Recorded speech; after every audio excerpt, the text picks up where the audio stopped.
Good evening, everybody. Let's do this.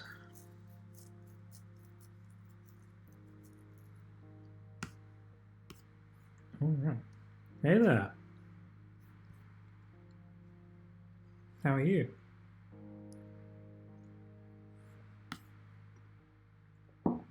Yeah. Apparently lots of people in my chat, which is annoying because Twitch does not want to tell me that there are people in my chat. How weird. All right. Where were we? So.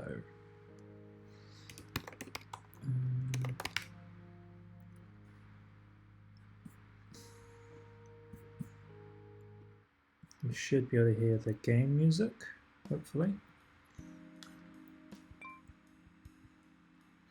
Yeah, so at the end of the previous stream, we got to the point where when you finish a run on a track, it records what you've done and it shows that set of moves for the next run. So I'll demonstrate real quick with this tiny track, because I did a really basic move set, but then I go try again. And you see this ghost version of me that is doing what it did before over there. And I can go do other stuff and then come back. Or I would be able to come back if I... yeah. But it doesn't save that anywhere. So once you close the game, it's gone. Not very helpful. So the thing I need to do first is get that saving.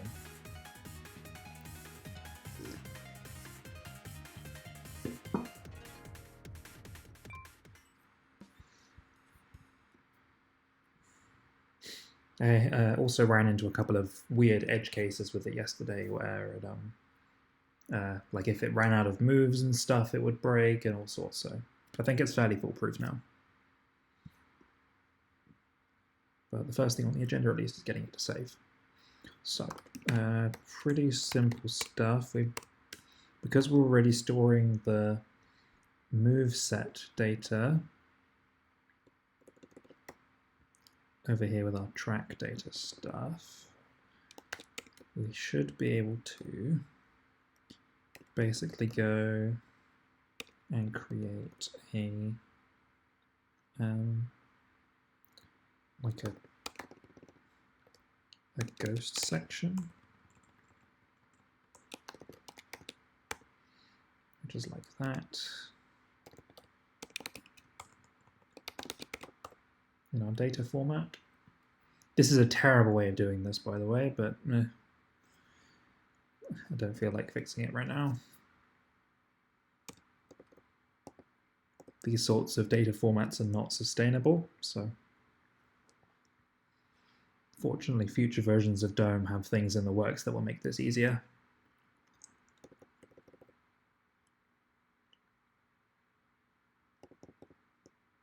Because this parser is not really built to handle nested sections correctly, although it kind of is, but it's not ideal. And then we basically want to go for move in tracks track dot ghost dot moves.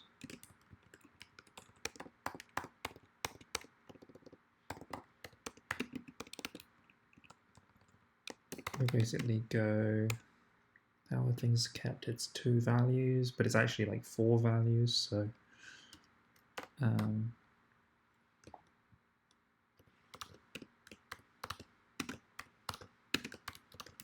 that. And it'll be, let's see real quick, action.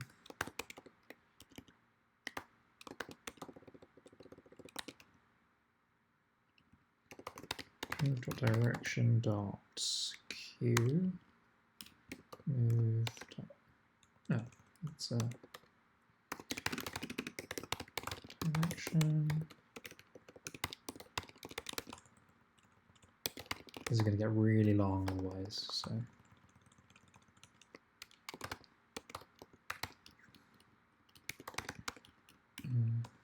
direction and speed.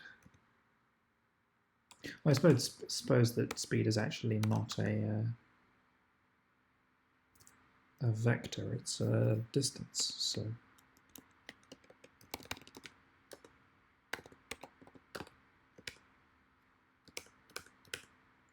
yeah, it's a single value, so we only need 3.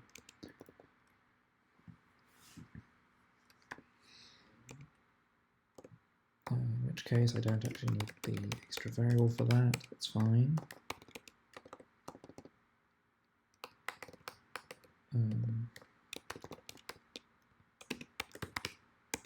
Probably like that.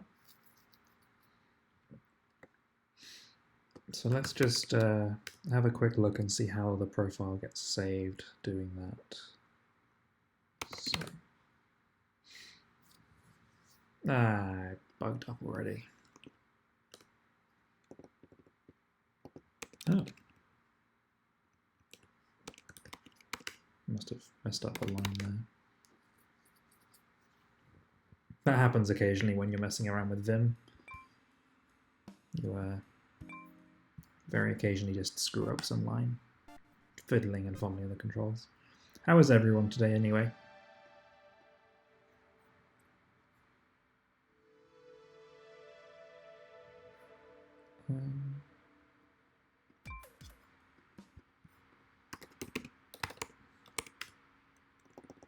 I didn't save anything.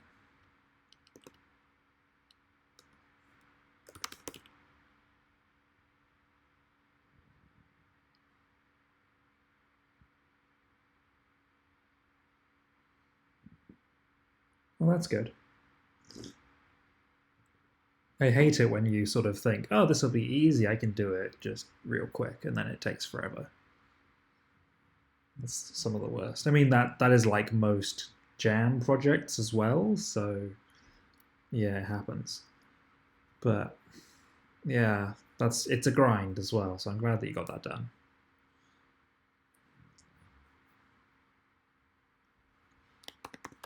For sure. I'm alright. I wasn't as productive today as I really wanted to be. Had my brain in other places, which is not ideal, but I'm here now, so we're carrying on.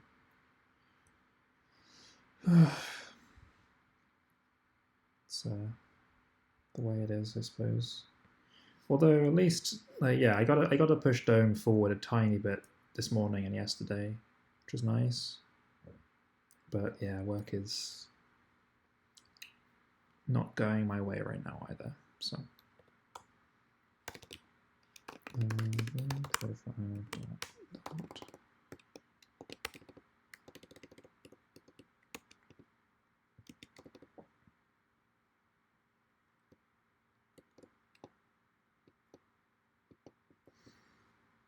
Yeah, that's really strange. Why did it do that?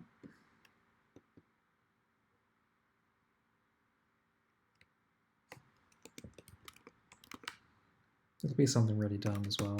I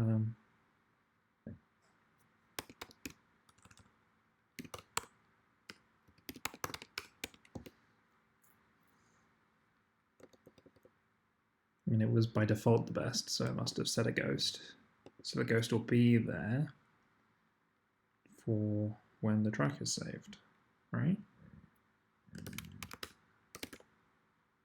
Oh, it's because it's actually not saving to this local folder. Let me just get rid of that profile file because I'm not using it.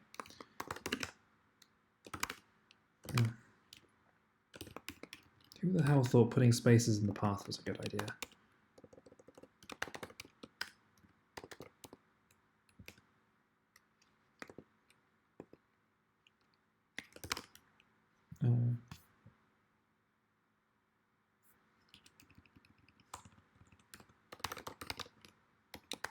There we go. So yeah, it's basically just saying I moved in this direction at a speed of 1, I moved in this direction at a speed of 2, I moved in this direction at a speed of 2. So that's what our ghost does. Very simple. So now we just need to load that back in our profile parser. So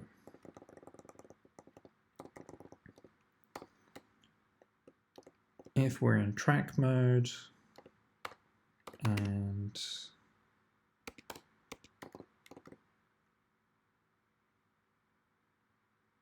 then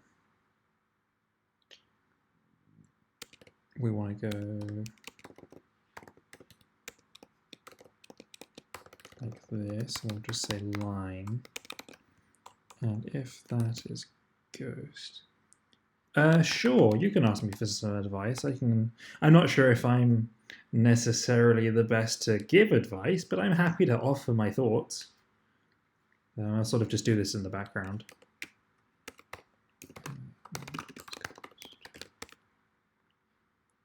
Like, the thing is that I do this sort of stream partly to work on my stuff, but also just to hang out, maybe talk to some people if they want to say stuff. Because this is probably the most social interaction I'm going to get all week, thanks to the fact that we're in lockdown again over here. So it's just nice to be able to code with other people around and show off what I'm doing. So yeah, I'm totally happy to answer questions and offer my thoughts.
Right.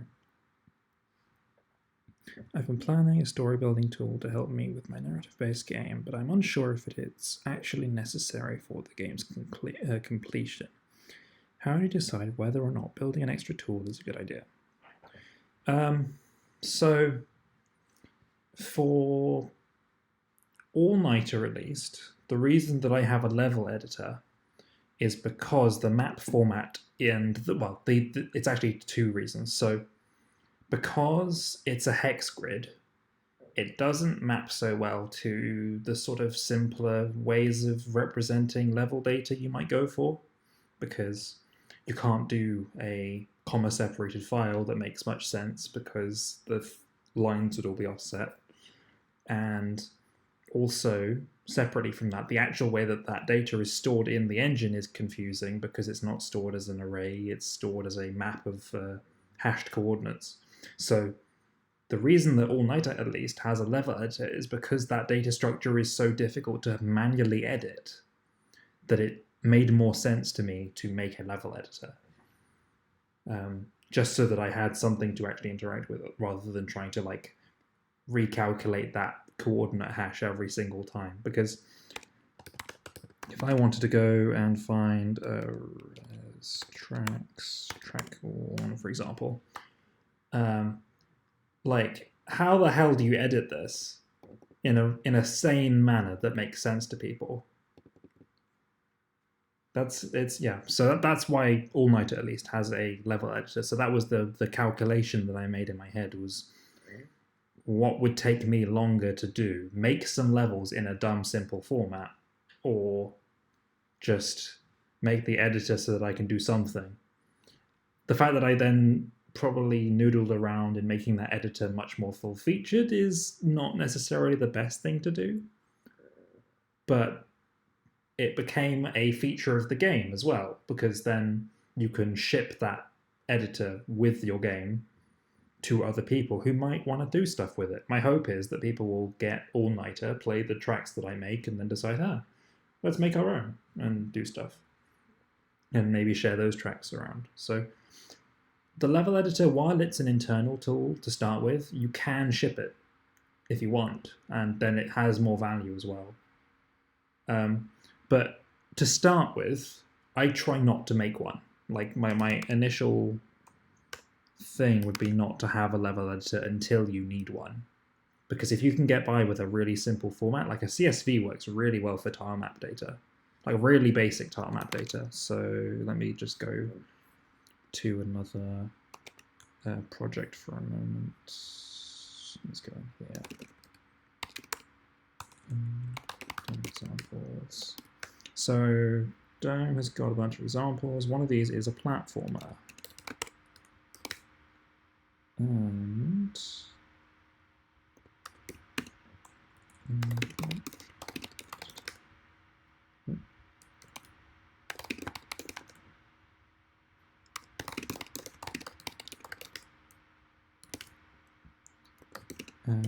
there's this level map file, and it's a pain, but this at least starts to make more sense, because what it's got is it's got this section here which defines the properties of a tile set for a platformer, and then it has the map. Or it has the that is the layers of the map, at least, are broken up into these comma separated arrays. And sure, it's not the best view for it, but you could at least, like, spending some time with it, figure out what you're displaying here. And to start with, you're probably just going to have one of these layers. So I always start simple, and only when I feel that editing is more of a chore by hand than it is by having the editor do I start making an editor. And then when I start making an editor, I really start making an editor. Let me just fire this one up real quick. So this is my little platformer. And it's got this little...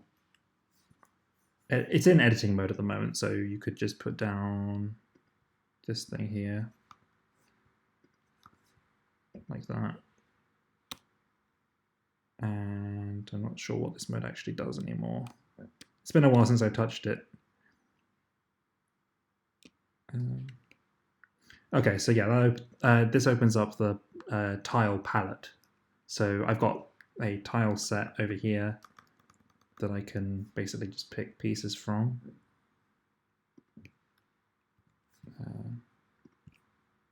And just, oh, but I've got multiple layers going on, so I'm putting this on the background layer instead. Meh.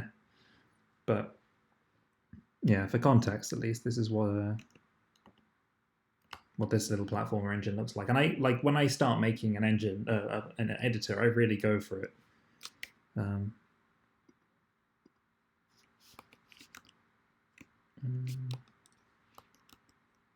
Aha, so now you can skip through the different layers in this view. I see. I remember now. It's been a while. I think I was making this back in February, so yeah, it's been a little bit. Because you have the background layer, which all of these things are on, so they have no solid value. And then decoration layer, and that's like your front. And then your solid layer for the things you can actually jump on. So, and then there's moving stuff, which is separate entirely. So, I don't have a way to restart that. Let me just demo that again. Yeah, so the flowers I don't interact with, this tree I don't interact with, but you see that it's on a layer on its own in front, and then you got this layer and this layer for this stuff. And so yeah, sorry, just showing off this thing now. So yeah, that's basically the decision process I go through. How easily is it for me to represent map data or level data with a really dumb simple format that I can implement a parser for? And as you've seen, it didn't take me long to get the profile and track data files formats together, because I use that same style. I mean, this, like, the structure of this looks very familiar if you've been looking at the ALLNIGHTER code base, because I basically do like property group thing, etc.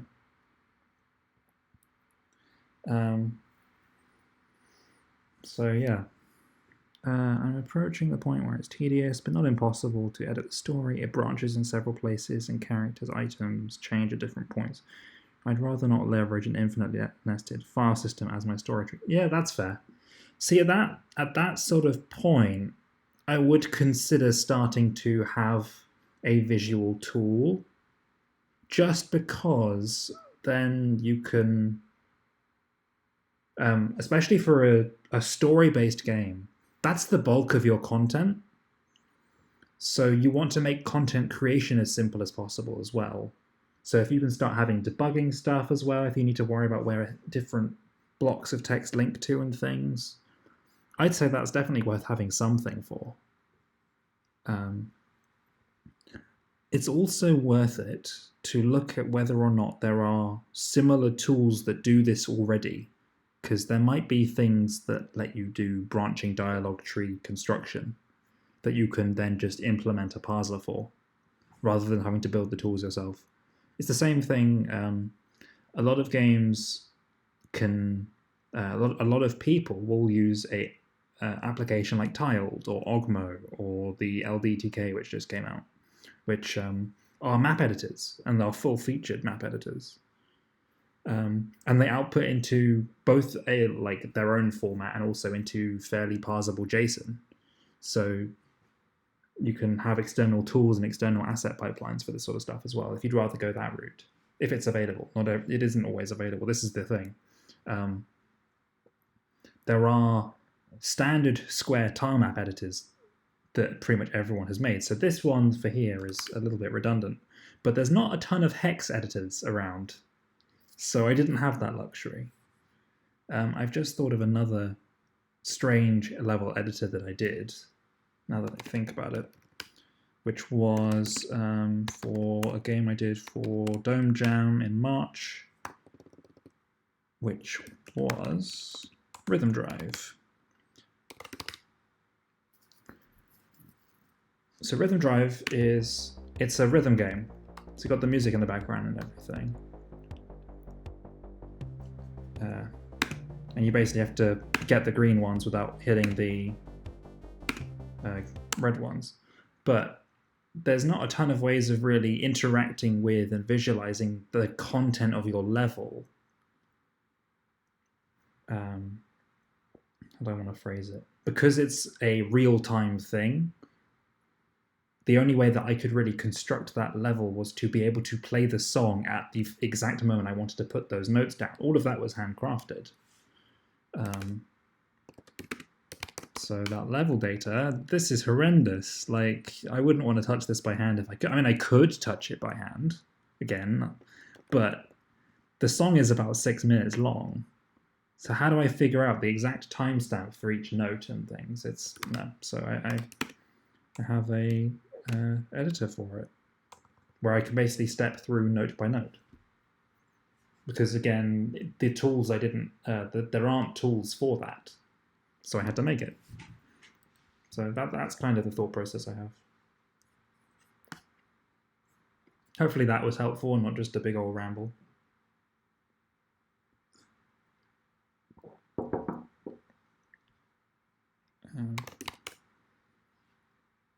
That's good.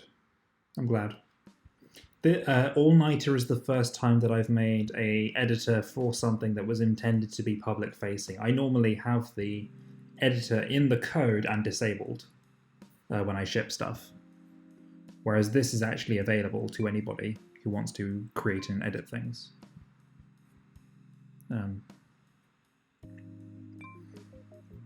There's a couple of interesting talks, I think, on YouTube from GDC at different points about developer tools and making your own tools and stuff. It might be worth looking at some of those.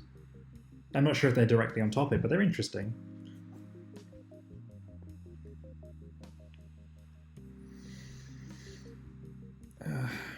Right. So I was doing the parser.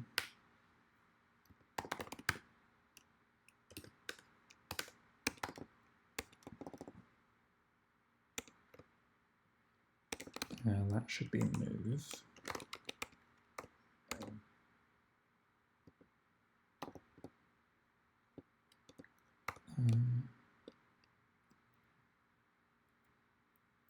Yeah, a lot of the GDC stuff is quite interesting.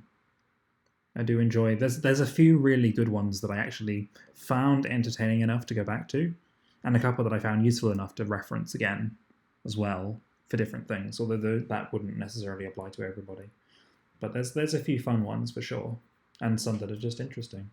Not all of them directly appeal to me or are about games that I want to play, and so I don't want to get spoiled for. So it's a bit tricky. It's also worth like I don't know if you just watch them on YouTube, but they have a lot of recordings on their own website still that aren't as easy to find, but are still interesting and available. Yeah.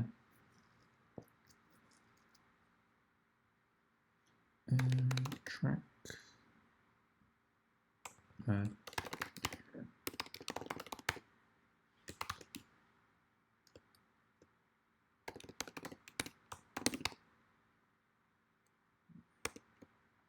Oh, this has to remember which track it's in. Oh, no, it does. That's good.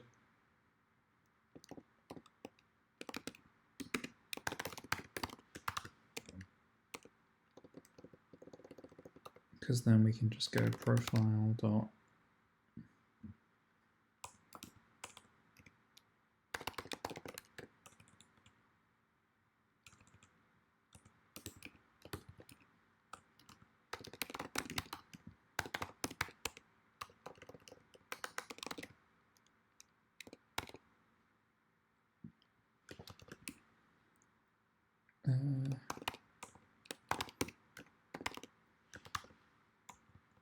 It would actually be a ghost move action dot new hex dot axial. Oh, there's actually a lot of stuff here. So var q r and speed, because these would be now stored as text instead. To none.from string, I think. cmd01.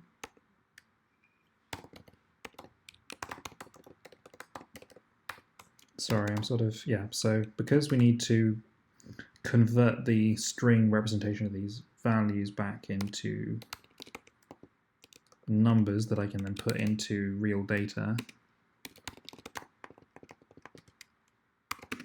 like that.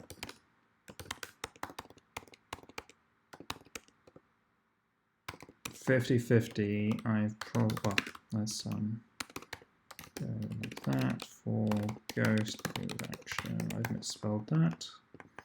I need to import the right thing here. And then go ghost.add that move, that's right.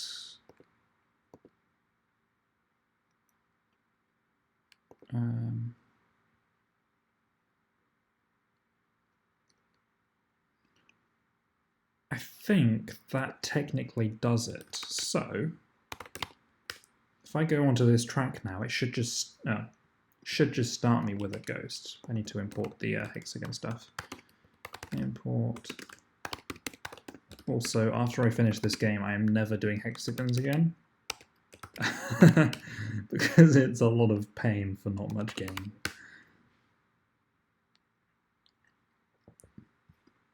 Learn my lesson. Right, so the hope is that we just have a ghost on this level. Nah, we don't. Drat. Alright. That's fine.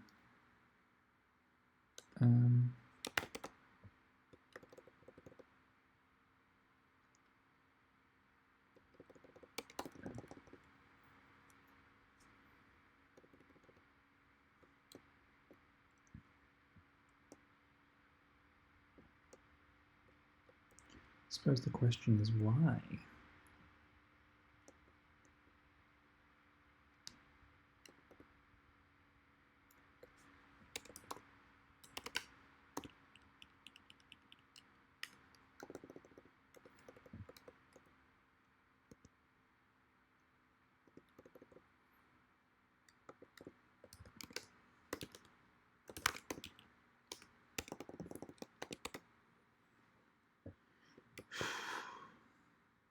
Let's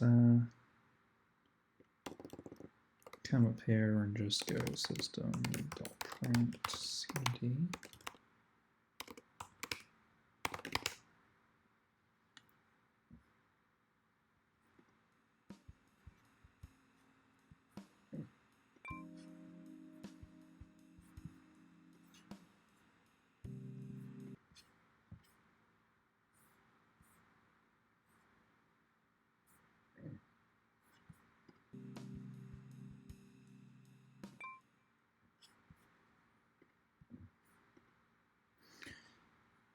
So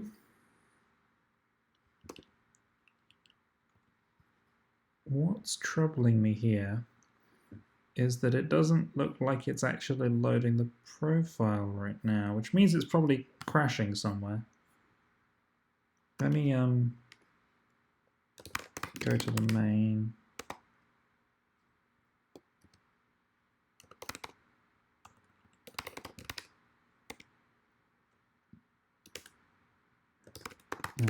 Actually.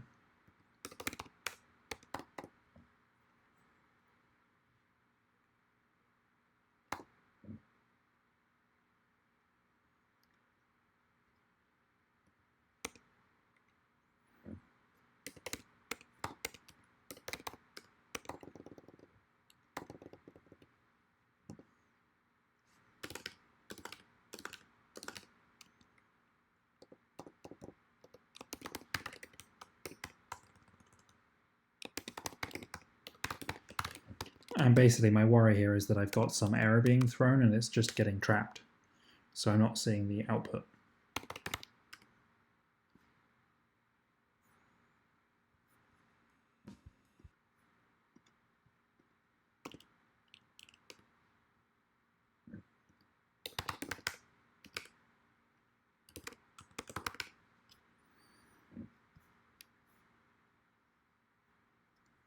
Although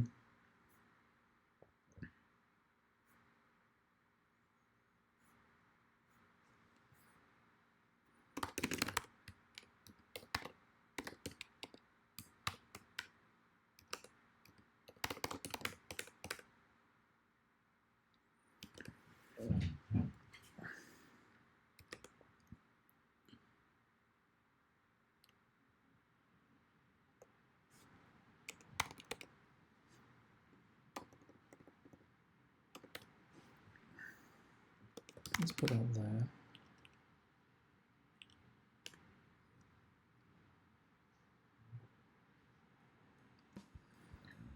Could not find file for track 0. That's probably,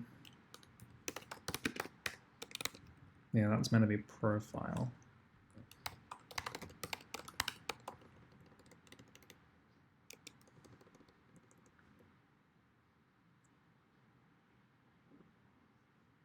Oh. Do you hear the game music when I play the game?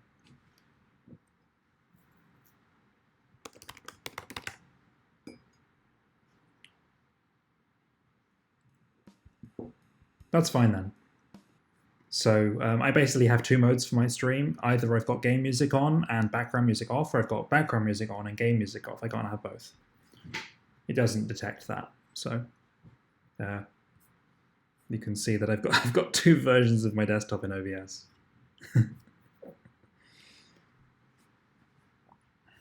So I figured that you guys would want to hear my game audio, so I'm not even sure if that's Catalina's fault. It's just OBS being weird.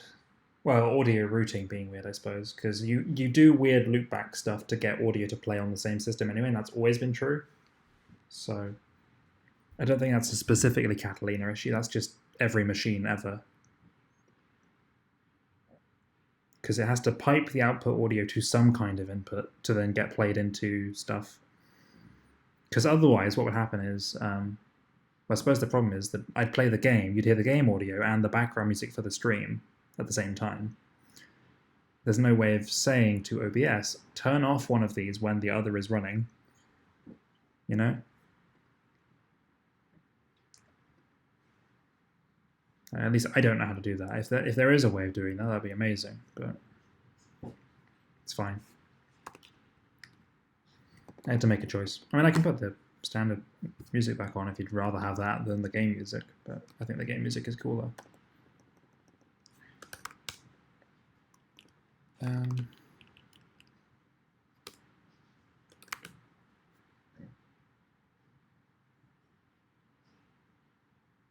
Sorry, I'm just hearing something a bit strange. I'm going to be really back in just a minute, okay?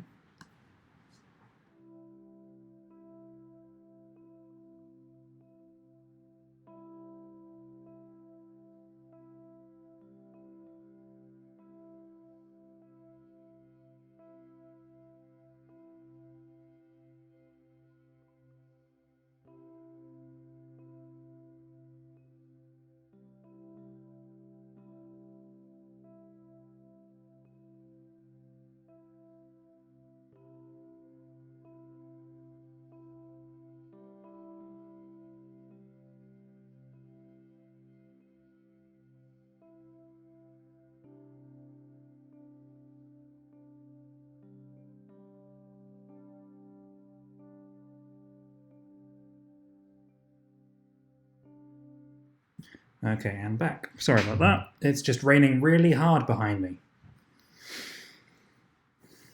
And it was freaking me out. Right.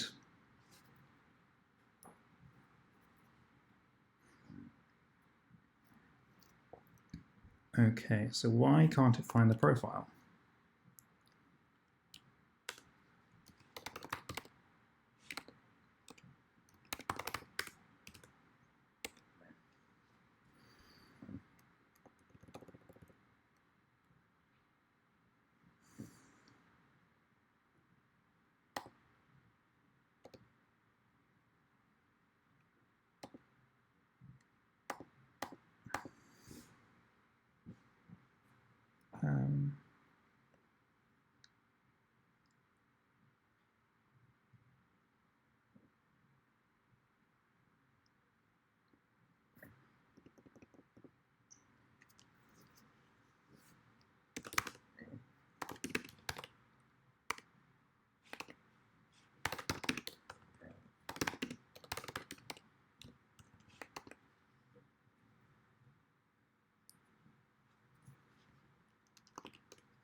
Let me,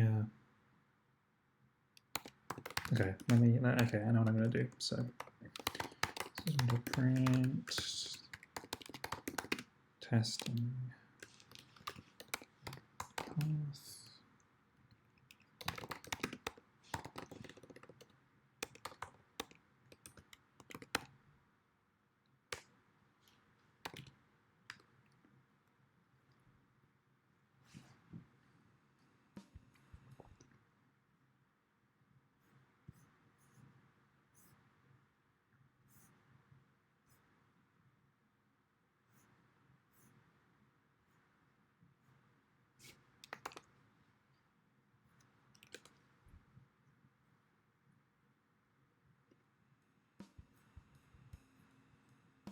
No, it's not loading at all there. What the?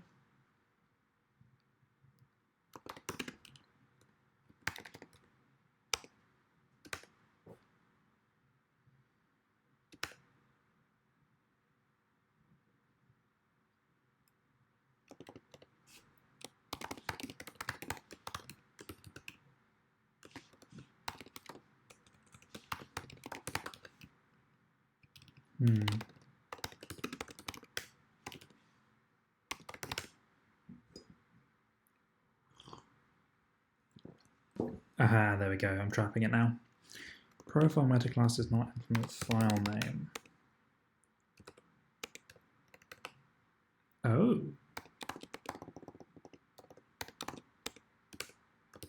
How did I have that bug there for so long? Oops.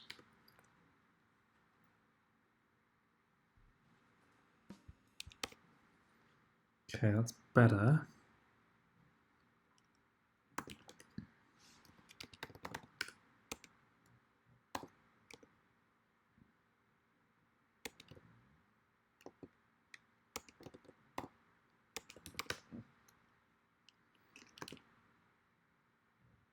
String does not implement less than equal to.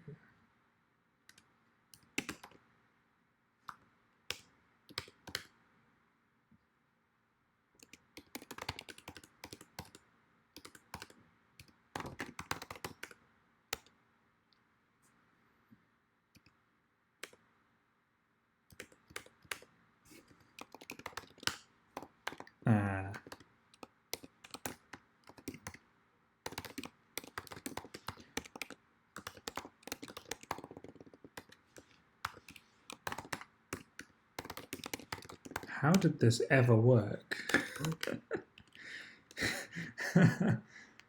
Oh, that's bad. All right. Does not implement track name.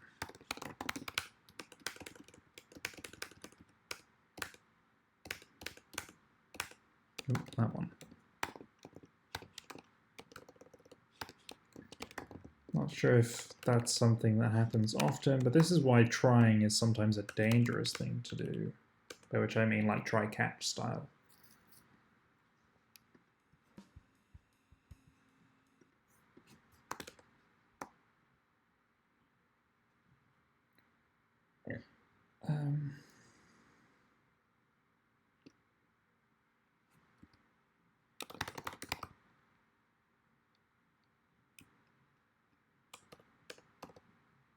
This is actually get ghost.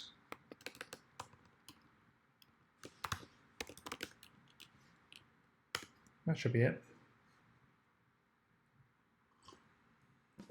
Not quite. Did I do one more?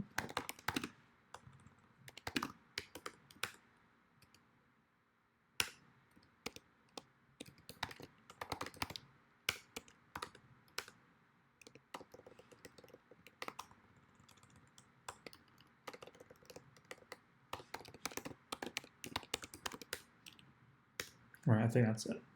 That should be it. Yeah, that looks about right. Okay. Now when we run it, we should have stuff. This is all looking a bit better.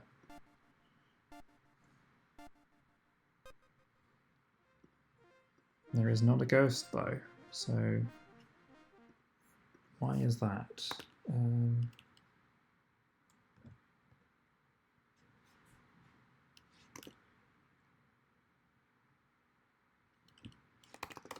Vim model.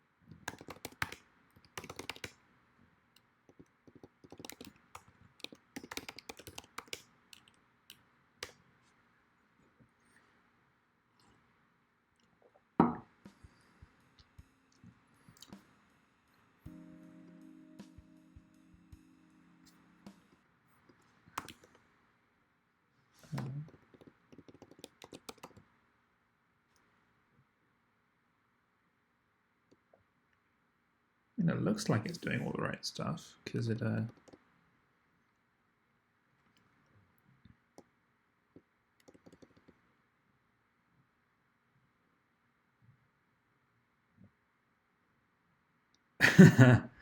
looks like some tools to do some things I need, but no tools to do everything I need.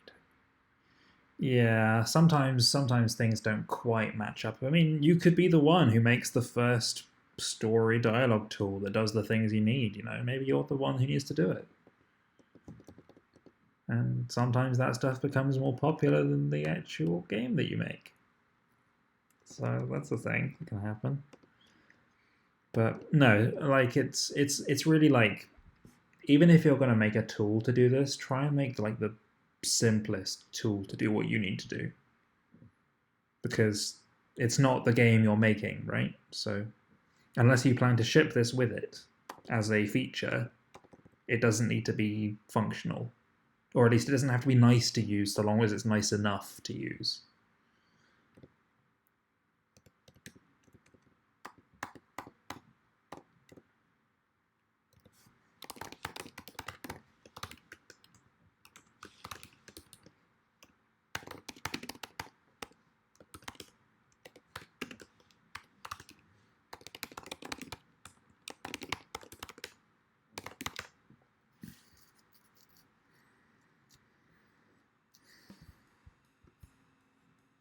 Oh, that's what it's doing. The stupid thing. Path.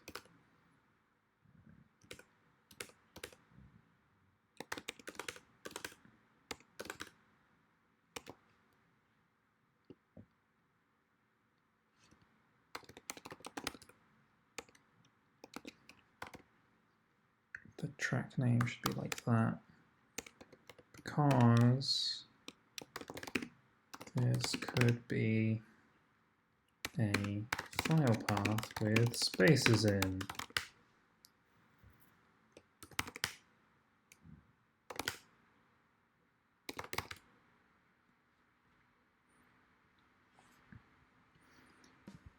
Oh yeah, that's the other reason. So if you're working on a larger project where someone else is designing the levels or the content, then an editor might make more sense if they're not tech savvy enough to modify text files and things.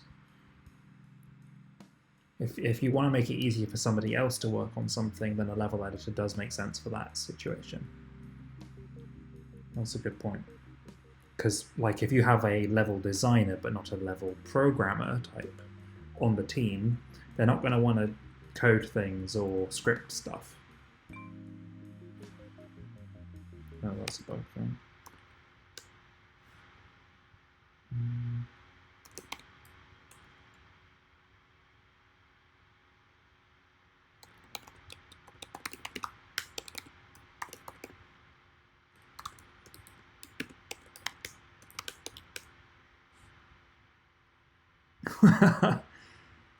Yeah, that's true, fair.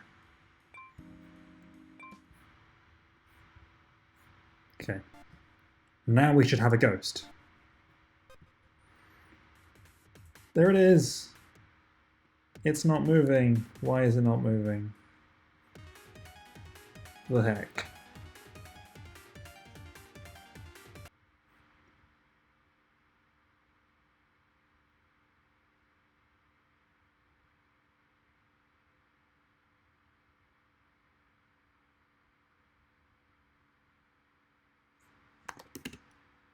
Most likely I messed up the order of something. Action. Direction and speed.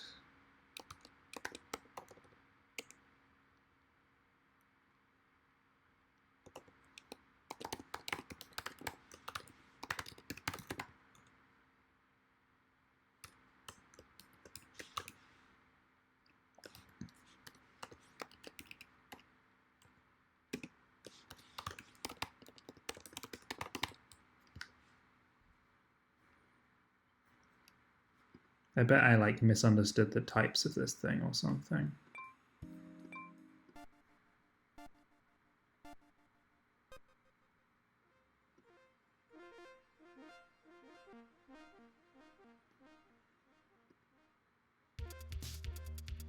No, I got that right. Sort of, because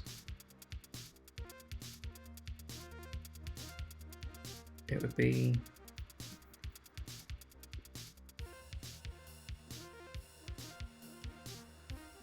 well, I suppose I need to check the file.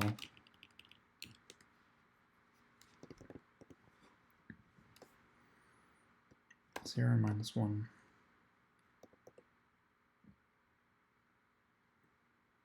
Pretty sure that's okay.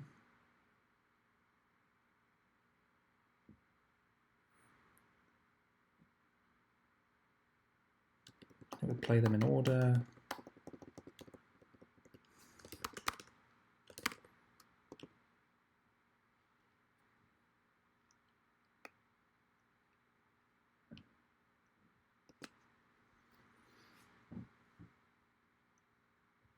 Hmm.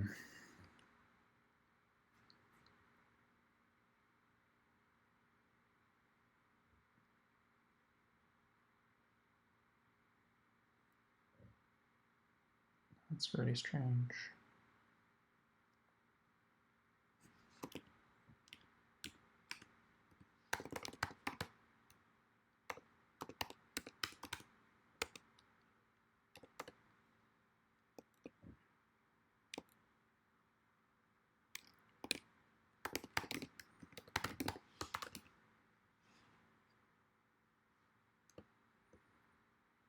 Oh.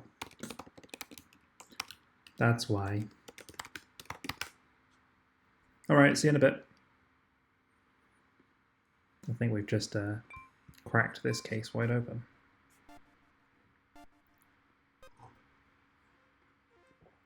There we go.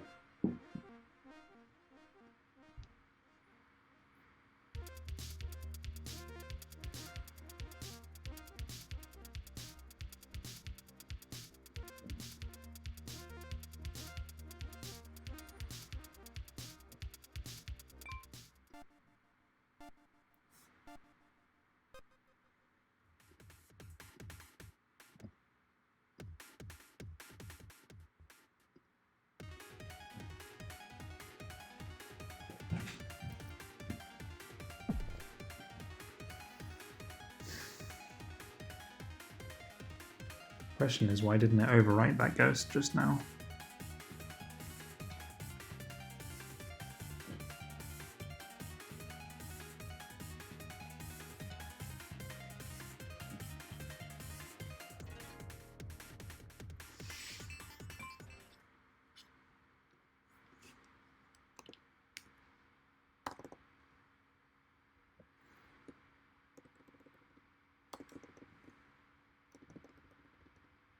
No, it's because it actually wasn't the best score, because it checks it automatically. Yes!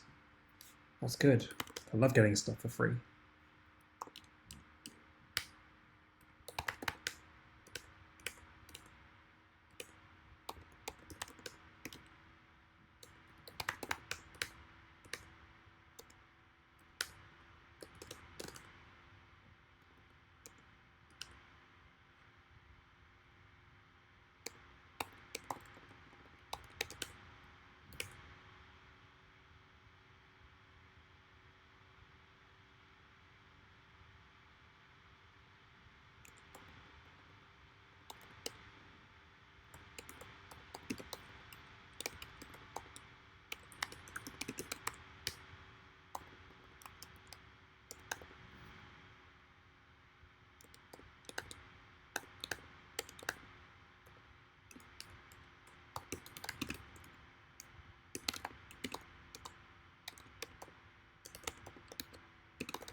Checking path for profile.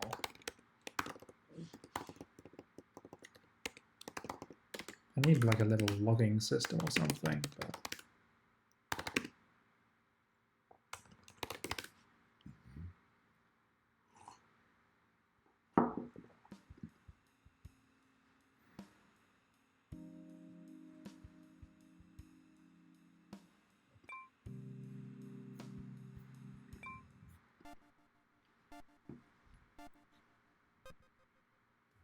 1, 2, 3.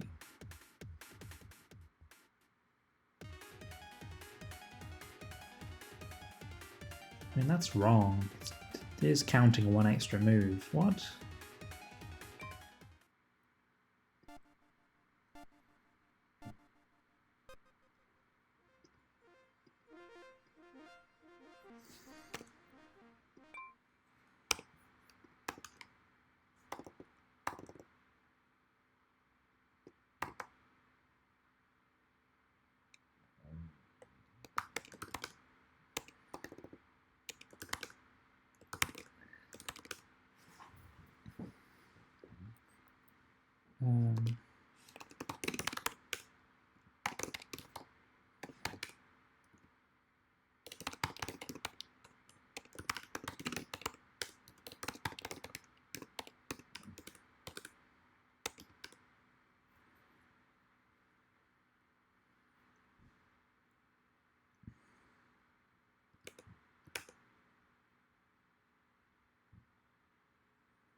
If we haven't finished here, then do stuff.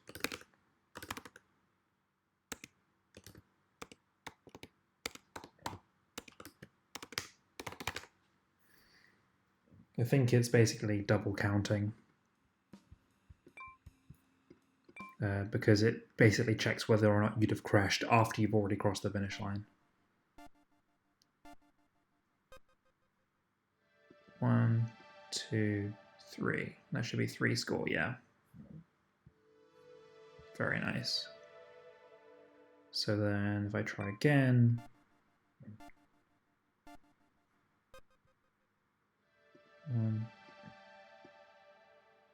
no, it didn't use it though.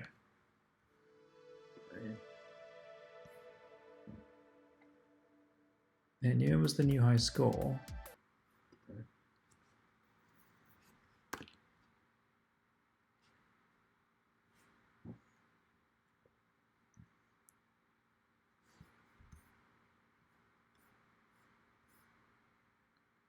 It just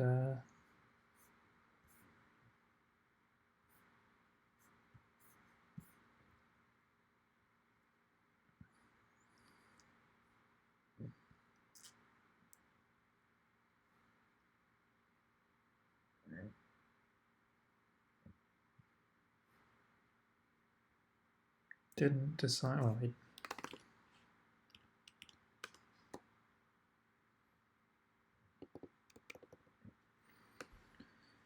Well, so the score that I gave was less than or equal to that, and it was less than or equal to the number of crashes. So this one should be giving that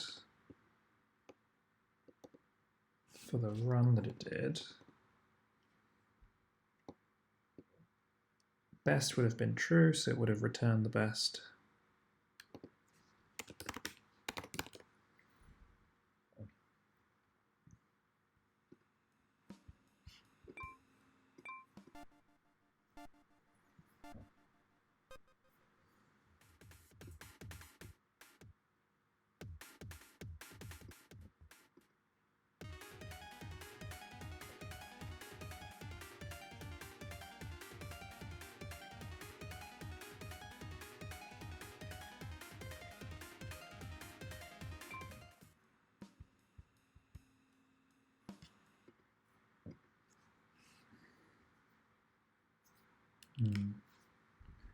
Something a bit weird's going on there.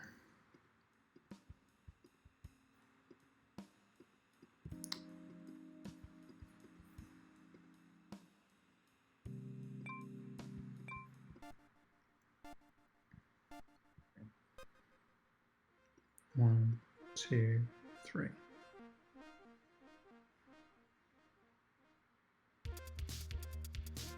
So it's saying that the time taken here was 3, but it didn't actually update anything here, so maybe I messed up the action.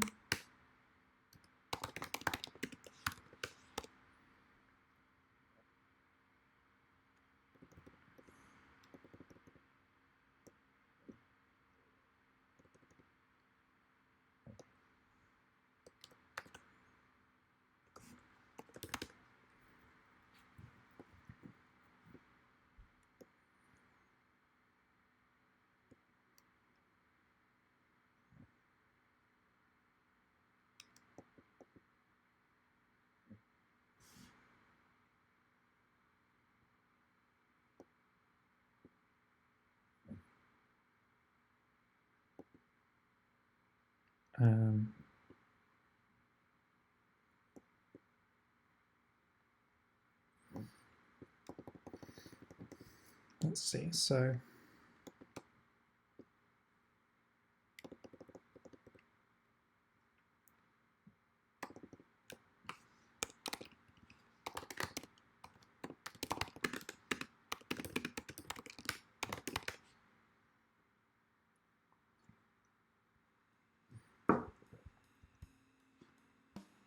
that's not really that helpful.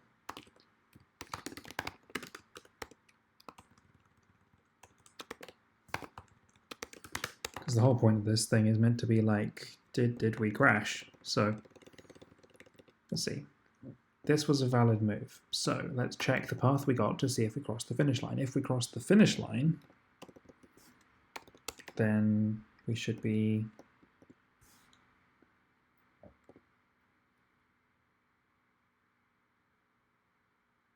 saying that the destination was correct.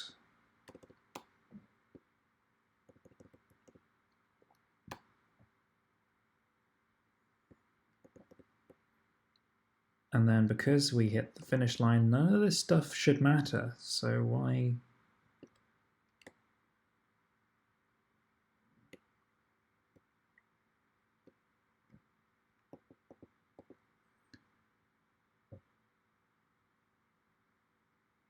Unless it doesn't count it as having finished, but that seems unlikely.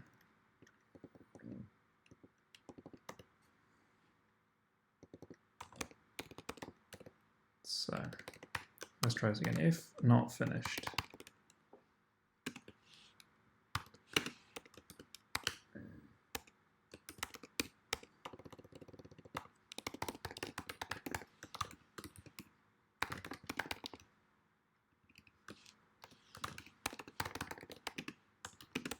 Like that.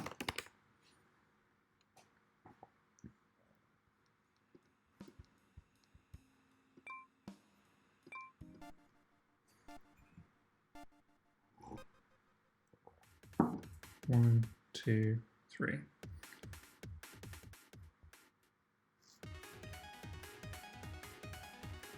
So we finished there.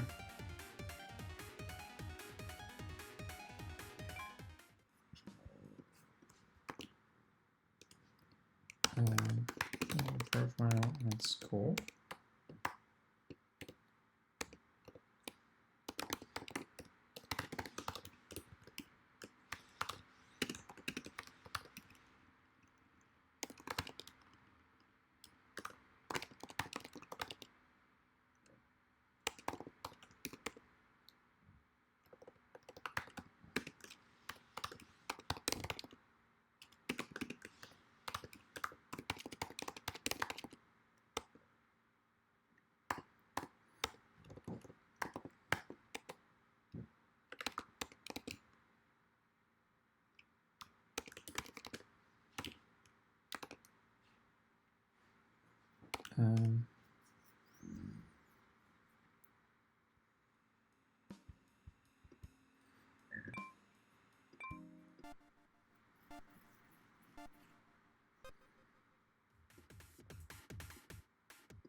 that's weird. So does it emit the events out of order or something?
Yeah, I'm probably almost done for the day. I just want to try and figure out this last issue and then we're good.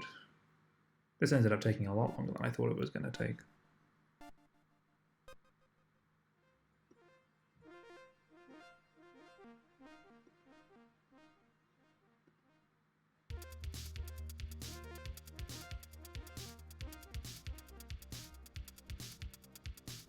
Hey, welcome back. This is weird.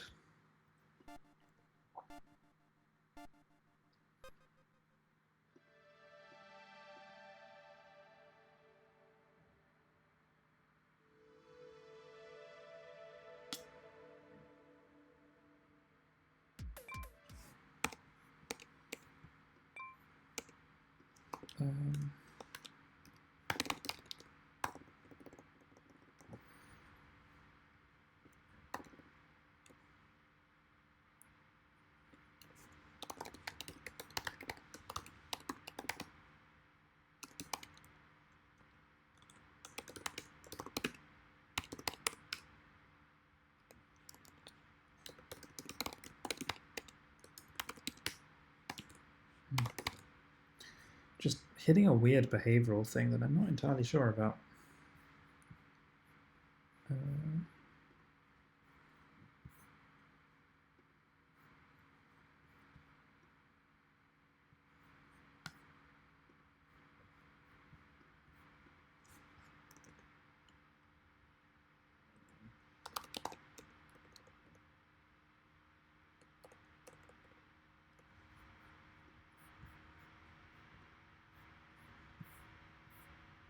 Oh, it's called type.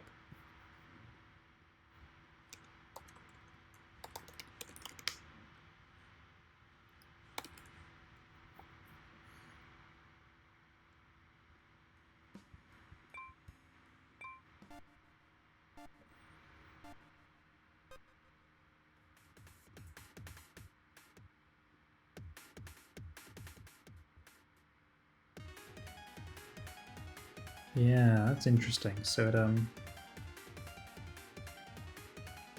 it is outputting the events in the wrong order here. And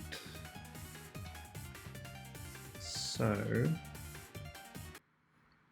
but that doesn't make sense because it, oh, I know why, I think. Wait, what? What's it doing? Right, so handle events over here has this stuff where it, oh. Well,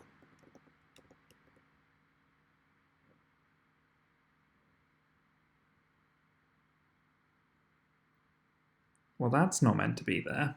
That's not meant to return, you see. This does do something important, I don't remember what.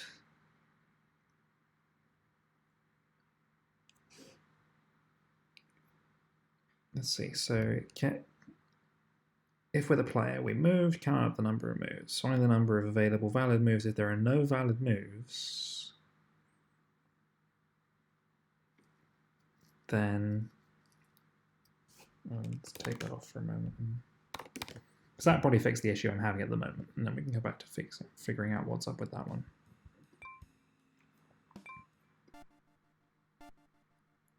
Because it's basically ignoring all the events after that. That looks like it did it right. Because then if I start going in a different direction, it should head up into the corner. 1, 2, 3, it ends up in the corner. That's right. That's how it should behave.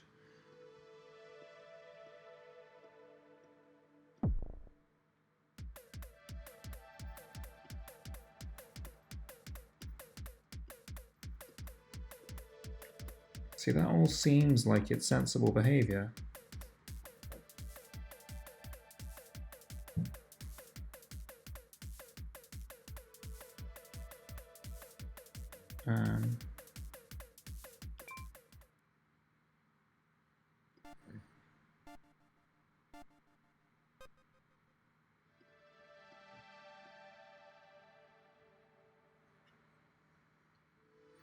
Okay. I'm done with this track. Let's do a real track. So, first time round.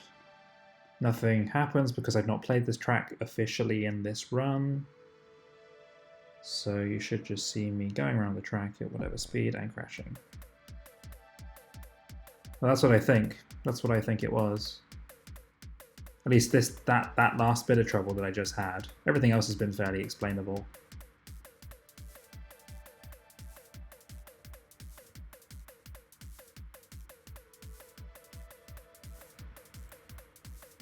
So that was my first time around this track. It took me 32 moves.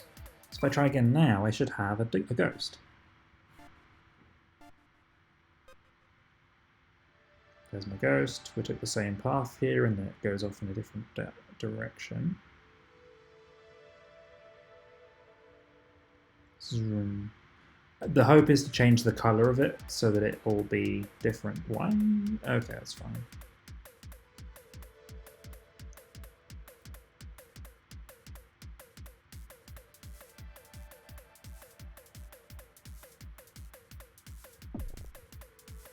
It crashed. That was from the previous one, so we know that.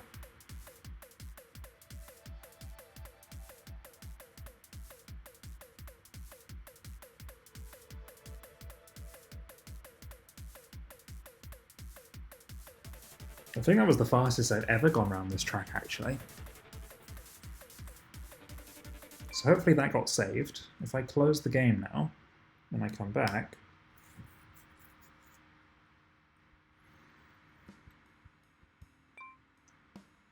if so, I just set a new record and I'm going to be really pissed.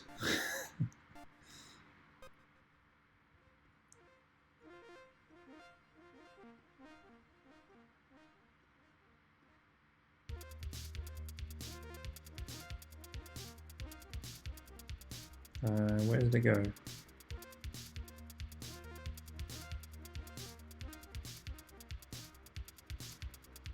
I appear to have left it behind somehow.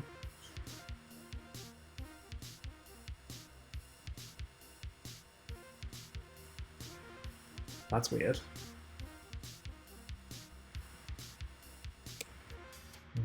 Time. Oops.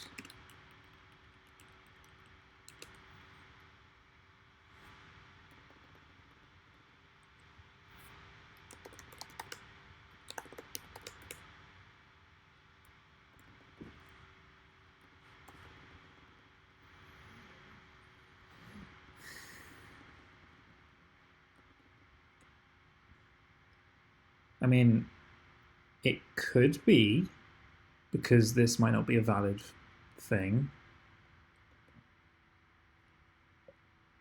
So it might have just been like, no, that's not a number.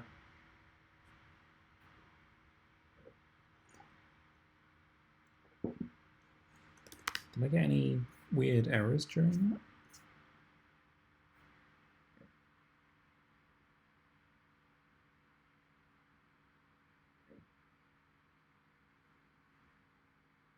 No.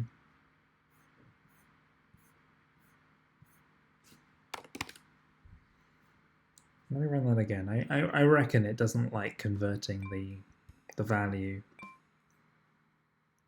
because it's fractional.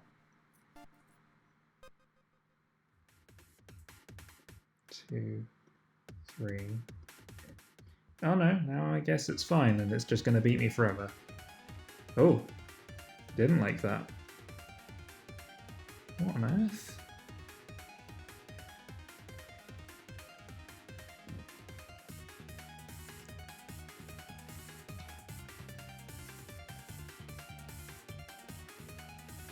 Oh, it's doing like a weird bunch of moves all at once. What?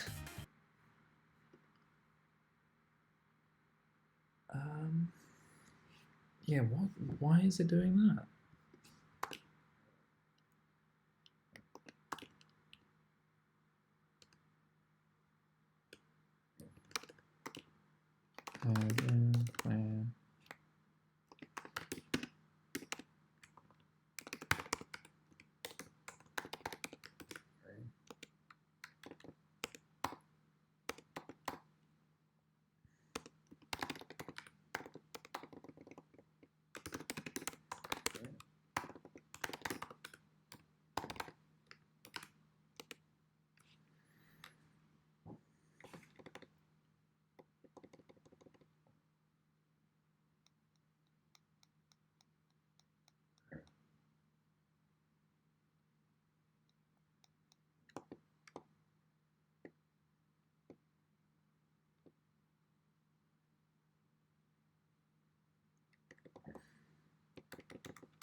Hmm.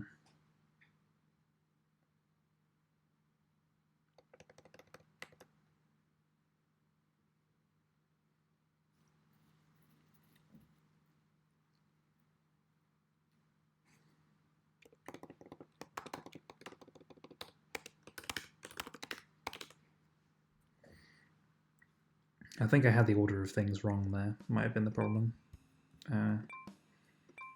Let's try that again.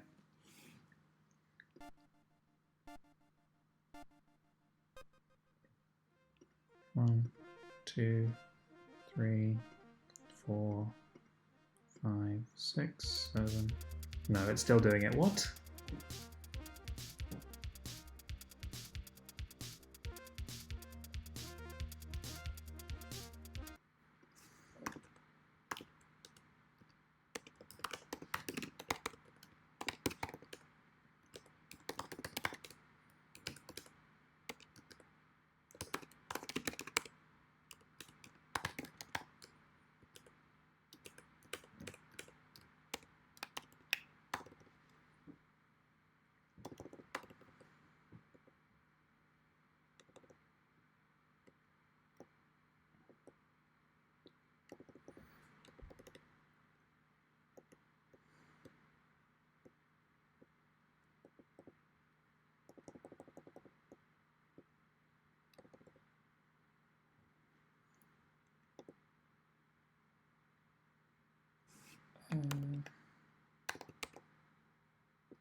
Yeah, for some reason it seems to do a lot of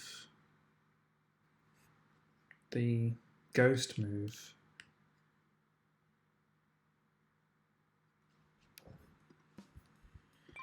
But why?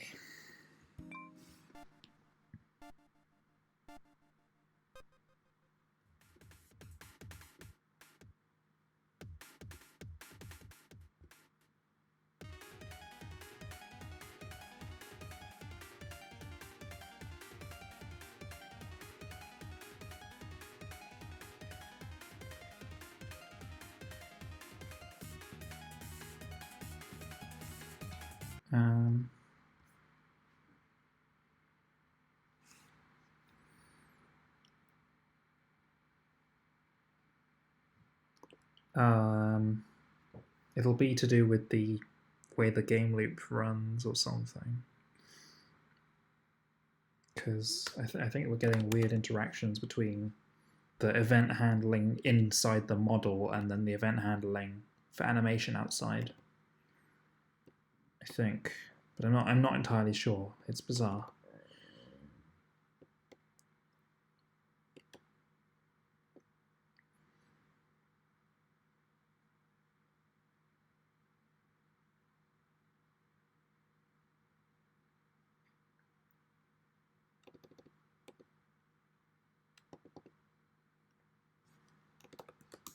It has occurred to me that this is actually wrong, because this stuff is actor dependent, not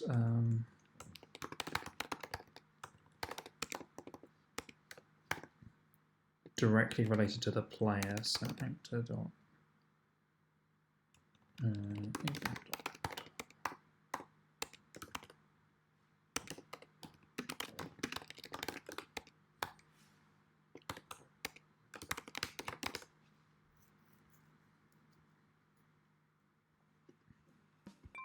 not that one.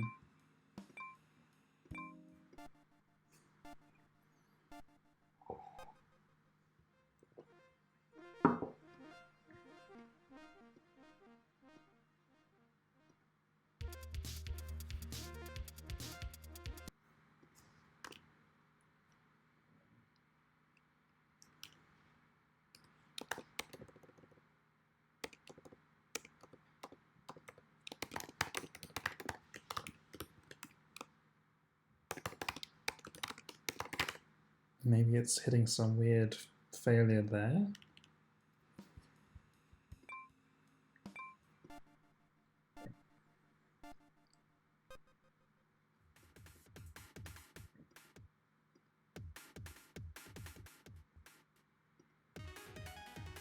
No, that's not where it's happening.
No, it's not clicking in my head. What?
I'll just do that so that I have a slightly better view of what's happening. It's not a big one. Oh.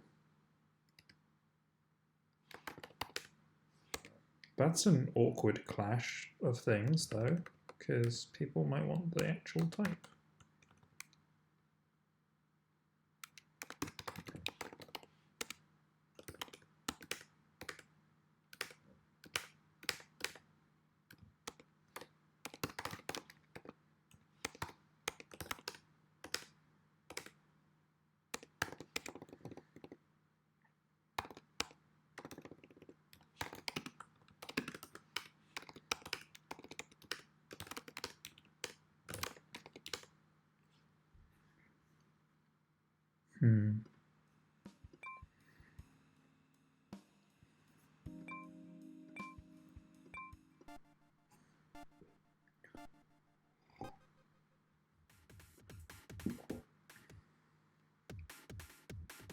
Well, that was a separate bug.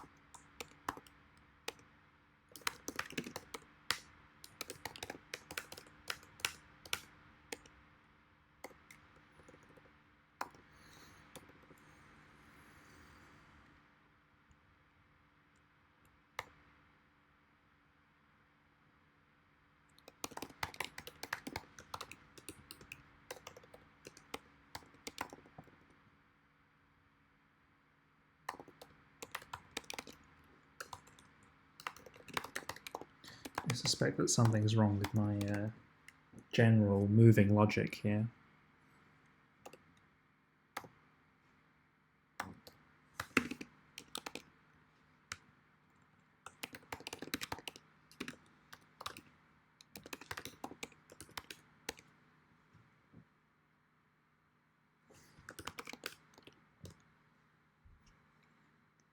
It's the only reason I can think of for why it would keep going like that.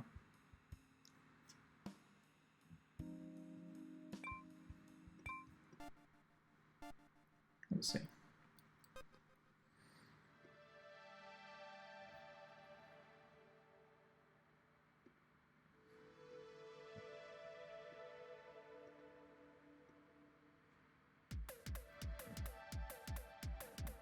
No, it just straight up skips a bunch of turns. All right.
That's not it.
Mm.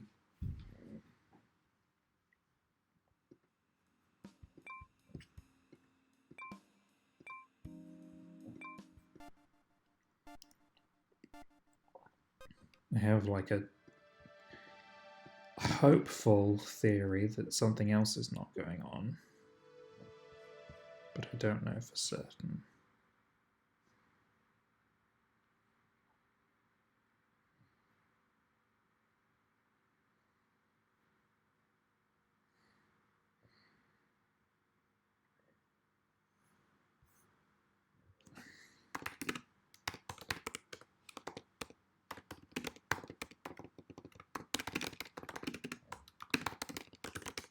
Just take that out for a moment, see if that's doing weird things to my stack.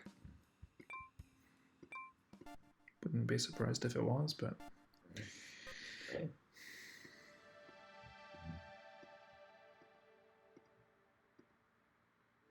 it's not the issue. Okay.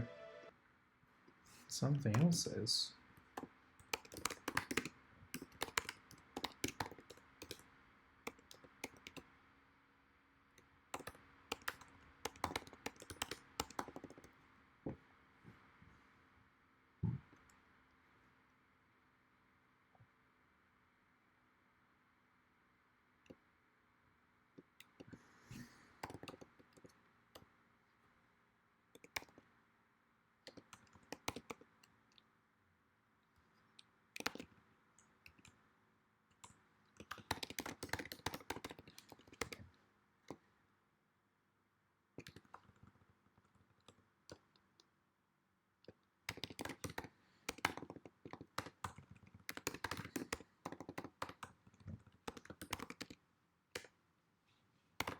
Hmm.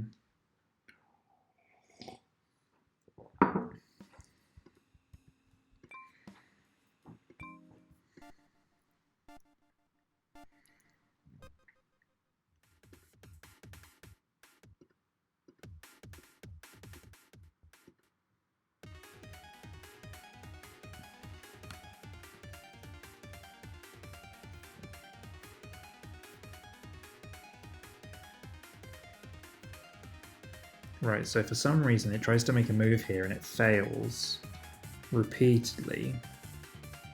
And then at some point that move becomes true.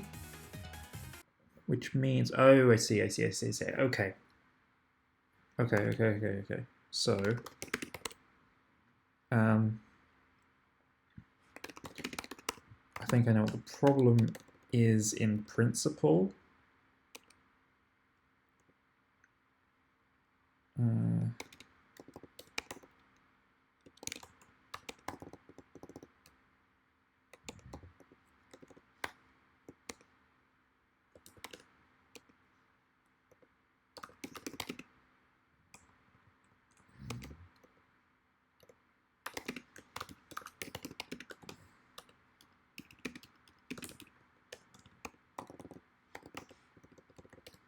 And what I think is the issue is that basically this, when you ask the ghost for a move, it will always give you the next move along, regardless of whether the previous one was successful. Because in theory, all of the ghost's moves should succeed. So there must be some error in the serialization, meaning that a move fails, but we then continue to get new moves, which then stop being valid. So really, we want it to be like...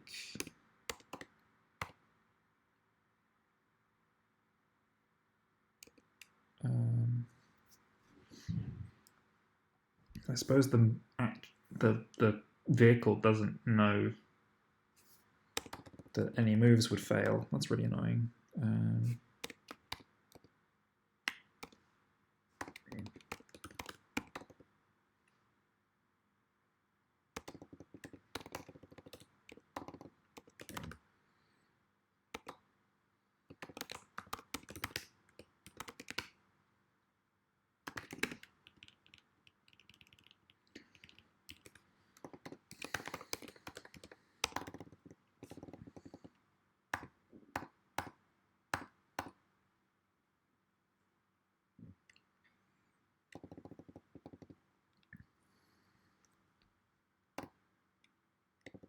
So maybe I need to change how this works so that it doesn't use the speeded direction, it just stores the coordinates.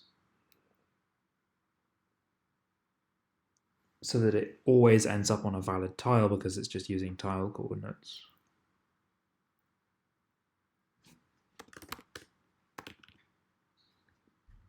And then it would have to record whether that move caused a crash or not, I suppose. I think I have to do that when I'm slightly less tired.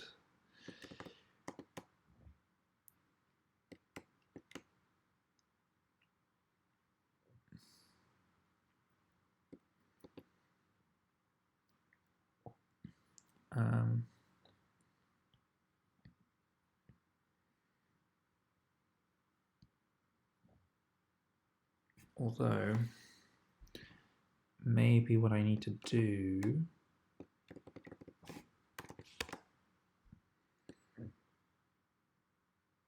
is... No, I think that's actually the right way to do it. So I'm gonna stop here for today and come back to this when I'm not on stream and I'm slightly less tired and I can repair this problem. So, thank you. Sorry, that probably wasn't the most interesting half-hour extra of debugging ever, but I guess I'm probably just on in the background. So, yeah. Thank you so much for hanging out with me this evening. It's been nice having you. Should be streaming next week, so catch you then. Have a good one.